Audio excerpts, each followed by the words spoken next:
Djibril alayhi salam est la première créature en vie.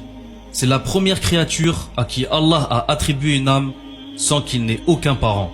Quant à son apparence, le messager d'Allah sallallahu alayhi wa sallam a dit: je l'ai vu descendre des cieux en recouvrant l'espace entre le ciel et la terre, du fait de l'importance de sa taille.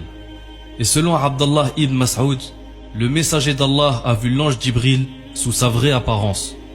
Il avait 600 ailes dont chacune couvrait l'horizon et de chacune desquelles tombaient des objets de diverses couleurs. Il y avait des perles et des rubis d'une quantité dont Allah se réserve la connaissance. Djibril alayhi salam est le plus grand de tous les anges. C'est à lui qu'ont été attribuées les missions les plus importantes.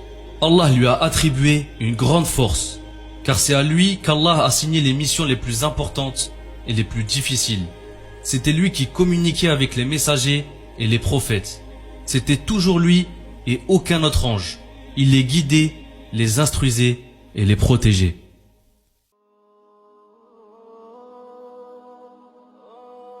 L'ange Djibril a aussi participé à la création du premier homme sur terre, notre prophète Adam alayhi salam. Allah lui avait ordonné de prendre une poignée de terre de différentes parties de la terre. Djibril a pris cette terre et monté avec au paradis et l'a pétrie avec de l'eau du paradis.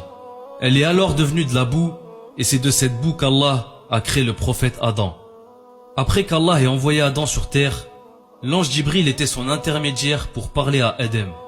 Et le jour du décès d'Adam, alayhi salam, c'est Djibril accompagné de quelques anges qui leur a montré comment laver et enterrer un mort.